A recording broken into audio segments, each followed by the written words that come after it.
вопрос, почему очередной боец из Чечни дерется с Хафизом, потому что его друзья чеченцы очень много говорят, ты что дерешься с нашим пацаном? Хафиз вообще он обладает такой необычной харизмой, очень стильный парень, его говор, вот его акцент, его поведение. У тебя свое мнение, когда мог бы Осимхон подраться за титул Лиги ACA? Ты не разочарован в таджикской аудитории? Оскорбления, мой адрес я много читал и в личку, и так, и в комментариях. Неприятно это все, конечно. И бой Аниса против Атана Сатряна. Этот бой состоится в этом году, как ты думаешь? Два топовых средневеса из Таджикистана, которые оба начинали, так скажем, свою спортивную карьеру в ACB, другой в ACA. Это Мурашум Буракшоев, который без поражения идет, и Мамур Хамдамов. Лига рассматривает их подписание. Сейчас такое ложное мнение выработано, что как будто я недолюбливаю команду Хабиба и так далее. Мне многие пишут, вот ты постоянно пытаешься критиковать. Вы говорили о допинг-контроле. Как это будет происходить в Лиге ACA? Скоро, Кто будет формулировать, кто будет проверять? Да, это будет российская или зарубежная? Российская, естественно. Друзья, все помните это эмоциональное видео, на котором одевают парик на лысых мужчин? Насколько ухоженные и красивые волосы меняют облик человека. У некоторых из них идут слезы. Я вам предлагаю прямо сейчас сделать пересадку волос, чтобы потом не жалеть, как эти мужчины. Клиника Огузмед поможет вам и вашим близким сделать пересадку волос. Обратитесь от моего имени и получите 20% скидку. Подробная информация по номеру телефона или в описании под этим видео. Ассаламу алейкум. Валейкум салам. Отличный карт на 22 февраля. Мне интересно твое мнение по поводу боя. В первую очередь, те бои, которые интересны нашей аудитории. Вот, это бой Хафиза Сакибекова. И мы сегодня прям задали ему вопрос, почему очередной боец из Чечни дерется с Хафизом. Потому что его друзья чеченцы очень много говорят, ты что дерешься с нашими пацанами? Говорят, вот кого нам дают, с тем и деремся, говорят, я не знаю. Это спорт, Баха, это спорт. Так не происходит случайно, точнее специально. Это стечение обстоятельств, потому что мы рассматриваем тех бойцов, которые готовы. Мы предлагали и Рустаму Керимову Хафиза. То есть мы прорабатывали, готовили. Если бы там получилось, мы бы к тебе пришли и к Хафизу с предложением. Там не получилось. Рустам же в 62 выступает. Он 66 поднялся. И это хорошее имя, топ-10 боец был бы для Хафиза. Мы Селимханову бой дали. Но у Селимханова, к сожалению, горе в семье случилось. Он отца потерял.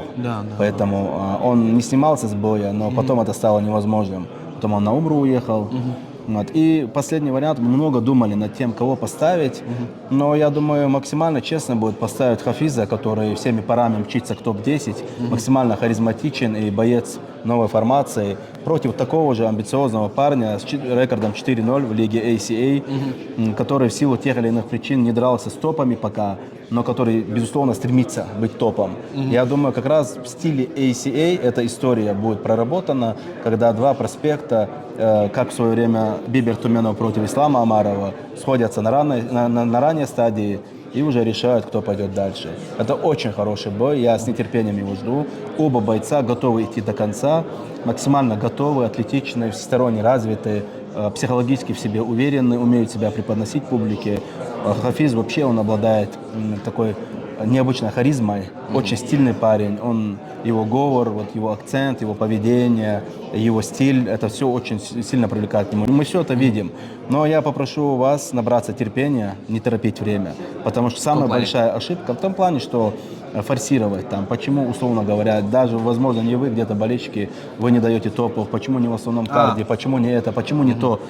Всему свое время и наилучший, самый такой естественный момент времени все это произойдет. Это круто, на самом деле, то как вы нам даете бои, соперников. Все классно, нам все очень нравится. Я как менеджер Хафиза, и Хафиз как спортсмен, и вот тренер Таравердиев тоже высказал свое мнение недавно. Нам интересно, почему очередной боец из Чечни?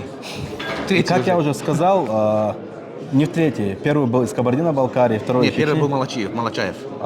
Ну, это было Young Eagles. Но Young Eagles мы не считаем, потому что это основная лига, другой подраздел.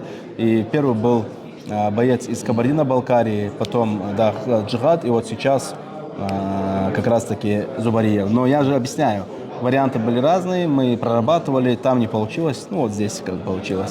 Дело не в том, кто откуда, а дело в том, кто доступен. И бой с кем будет максимально логичным.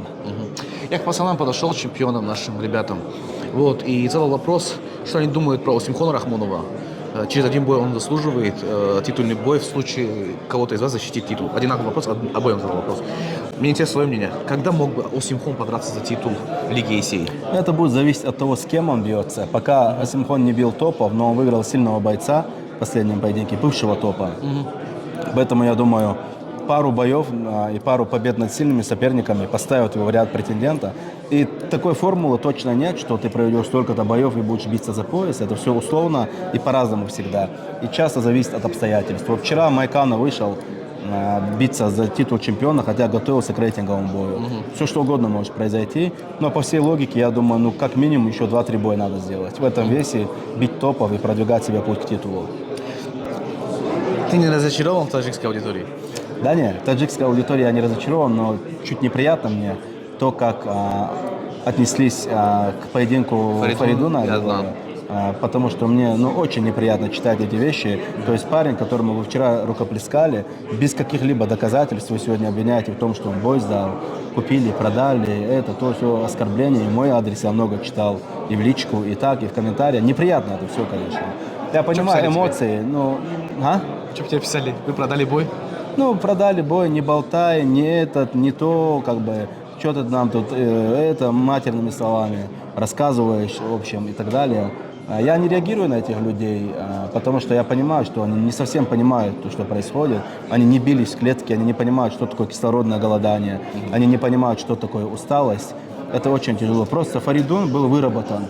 Уже после первого раунда он тяжело дышал, второй, третий раунд он исчерпал свой ресурс, его тело не двигалось. Удушающий, да, детские удушающие, но дело не в удушающем, дело в том, что у Фаридуна уже не было состояния уйти оттуда. То есть он просто хотел уже выйти из боя, потому что он умирал, понимаешь? Он говорит, я сейчас умру, если вы меня не выпустите из клетки. Кислородное голодание – это очень тяжелая ситуация. И я уверен, что кто обвиняет именно Фаридуна в сдаче боя, они понятия не имеют, вот, каково это оказывается в таком состоянии.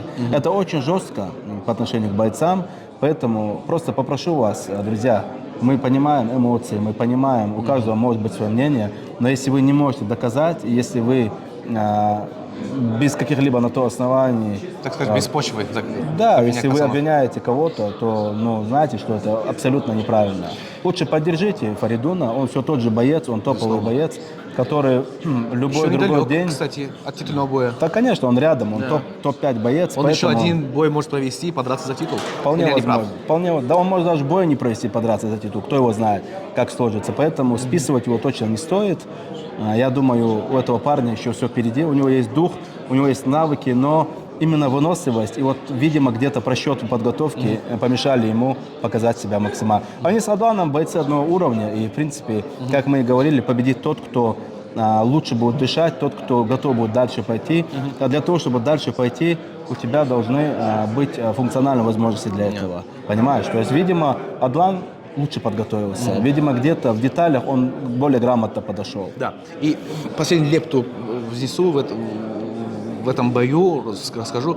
Все-таки, мне кажется, таджикская аудитория идеализировала Фаридуна настолько сильно, что, знаешь, когда мозг он не может проиграть. Да, мозг не может поверить тому, что он сейчас увидел, понимаешь? Мне кажется, скорее всего, это сыграло. Плюс вот эти ожидания, которые выстраивают.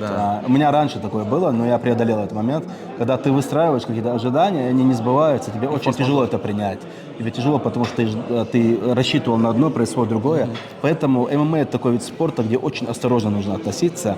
И когда люди конкурируют на таком уровне, ты не можешь наверняка сказать, что так или по-другому будет. Абсолютно верно. Асланбек, что ты можешь рассказать про бой? Вот, знаешь, такая ситуация была, когда снялся Царукян против Ислама Махачева, снялся с боя. И я сразу вспомнил твою ситуацию, когда ты сказал, я опустошен, когда они снялся с боя. Что ты чувствовал в этот момент? Ну, я понимал именно то, что происходит в UFC. Я понимал то, как это тяжело принять людям, которые организовывают эти поединки. Но это часть процесса. Это часть процесса, и люди, живые организмы, очень тяжело принять то, что произошло. Это я и с Артемом сейчас разговаривал, я и Осимхона, то есть Аниса не оправдываю. потому что даже там, где он сказал, там, вы на моем месте даже не дошли бы до клетки, понимаешь, ну, я думаю, это чуть было, ну, мы с тобой же не обязаны или болельщики до клетки доходить, или до взвешивания доходить, понимаешь, то есть это твоя работа, нужно не так, что вот вы меня не понимаете, вы не понимаете, что со мной происходит и так далее, вопрос в том, что ты профессиональный боец, поэтому ты свои эти должен делать. Другое дело, когда обвиняют, как Фаридуна, это уже другая ситуация. Поэтому, как бы, это тяжело все принять, но в конце концов мы все понимаем. Это жизнь, это люди, живые организмы. И ну, мы не можем обвинять бойцов в том, что они слетают. В конце концов, никто от этого не застрахован. И бой Аниса против Вартана Сатряна. Этот бой состоится в этом году, как ты думаешь? Я не знаю, что сказать. Мы должны понимать, что этого боя должны хотеть оба спортсмена. Вот. И мы, как организаторы, уже должны его организовать. Но и Вартан, да, очень сильно раскручен, но Вартан не хочет этого боя здесь сейчас. Как бы. Но, естественно, последнее слово остается за лигой. Если нам этот бой нужен будет, он произойдет. Но, с другой стороны, пытаться заставлять Вартана выходить, биться туда-сюда. И, честно, у меня есть определенные сомнения по поводу того, что сможет ли Анис 57 делать. Безопасно ли это для его здоровья. Нам нужно со всем этим разобраться, и дальше видно будет. Хотя вот слишком хороший бой, чтобы он не состоялся. И раскрутка, и внимание. Вот, допустим, Раисов Резников бьются. Было бы хорошо, если бы и они побились. Но нам нужно пообщаться с командой Вартана. Анис, как я понял, уже готов. Да. Поживем, увидим. Мы, в принципе, делаем те бои, которые нравятся болельщикам, пытаемся это делать. Я думаю, самые лучшие бои, которые только можно организовать, в принципе, в нашей лиге происходили. Или мы их организовывали, если из-за травм где-то не получалось, но мы уже бессильны в этом случае. Но мы постараемся сделать этот бой. Два топовых средневеса из Таджикистана, которые оба начинали, так скажем, свою спортивную карьеру в ACB, другой в ACA. Это Мурашум Буракшоев, который без поражения идет, и Мамур Хамдамов. Оба сейчас на победные. Да, там, ну, Мурашоев никогда не проигрывал в своей карьере. Вот. Лига рассматривает их подписание. Почему нет? Мамур был у нас, но как-то неудачно его первый заход происходил. Он травмировался, выбывал с поединка, постоянно слетал. Не получилось у нас, и мы расстались. По поводу Мубаракшо, безусловно, талантливый парень. В последнее время он пропал с радаров. Мы общались с ним, у него были определенные финансовые аппетиты. Если мы сойдемся на условиях, почему бы и нет? Мы готовы услышать вас, брат. Будем общаться. Да, готов, брат, в любой момент. Будем общаться. И, брат, от меня такое пожелание, написал тебе недавно комментарий. Я бы хотел увидеть кого-то из команды школы Абдулманапа, но не кого-то, в частности, хотел бы увидеть на твоих подкастах. А с чем это связано? То ли Хабиба, то ли... Ну, я имею в виду, Подожди, чем это желание у тебя я сейчас выработано? сформулирую вопрос. Хотелось бы увидеть то ли Ислама, то ли Хабиба, потому что настолько интересно у тебя проходят подкасты. Я даже смотрю, как ты общаешься с Камилем Гаджиевым, смотрю, как ты общаешься там с ребятами, ну, там, с кем было? С Анатолием Сюляновым, да, было? Да. Это круто, на самом деле. И было бы интересно. Я думаю, что в любом случае тебе же интересно. Ну, смотри, вопрос в том, что я не раз прилагал усилия для того, чтобы и Хабиба, и Ислама пригласить, отправлял им запросы, но мы понимаем, что они максимально загружены, тем более Ислам готовился к бою. Я очень хочу и Ислама, и Хабиба, и Умара, и Усмана. В принципе, мне это интересно. Я открыт к возможностям этим. И, в принципе, всегда сам стараюсь их пригласить. Так что тут дело зависит не от меня, вопрос в них. Слишком много должно совпасть. В Грозном студии нужно туда приехать. Как только они будут готовы, мы вопрос решим этот. Я с большой радостью. Ты знаешь, что я готов общаться со всеми и с каждым. Просто сейчас такое ложное мнение выработано, что как будто я недолюбливаю команду Хабиба и так далее. Мне многие пишут, вот ты постоянно пытаешься критиковать. Да я не пытаюсь никого критиковать, я много хорошего говорю, я просто свои мысли выражаю.